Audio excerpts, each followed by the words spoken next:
Lower utility bills and decrease cost and energy efficiency across the Commonwealth, Joe Nunley.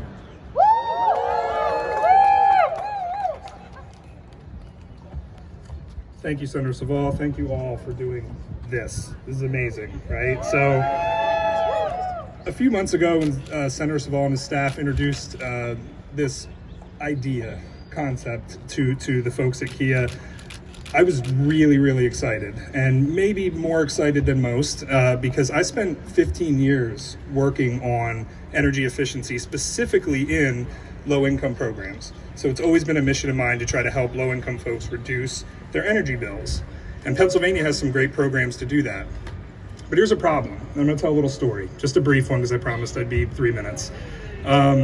Years ago, I was conducting an energy audit for a rural customer in Pennsylvania, and as I walked into the home, she was sitting at her kitchen table trying to figure out how to make 2 months worth of medication last 1 month. And that was so she could pay her electric bill.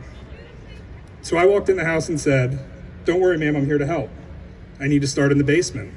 Her reply to me was, "I haven't been down there in 10 years since my husband passed." I said, "No problem, I'll take care of it." I walked down.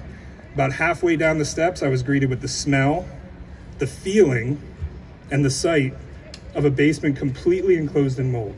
She had no idea. I couldn't help her that day, even though I promised. I tried to pull county resources, state resources, any program I could to see a fraction of the cost of what she really needed. If this bill was around then, I wouldn't have been able to have I wouldn't have had to have a very difficult conversation with someone I just told I was going to help, and I couldn't help them.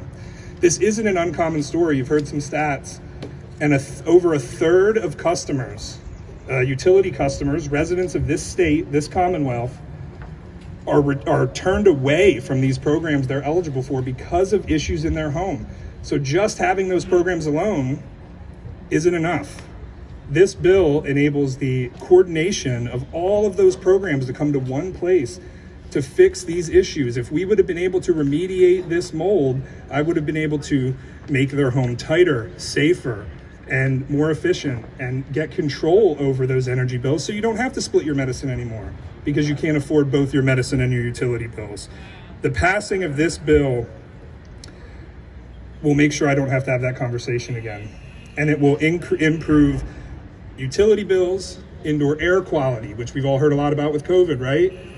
Occupant health and safety, occupant health, things like asthma that are running rampant in these communities, make people take off work, make kids not be able to go to school. It impacts their education. This stuff will be fixed with this bill. So I thank you all. Thank you, Senator Saval. Thank you all of the representatives and senators who have signed on to this. And thank you for letting me share my words today. Thanks.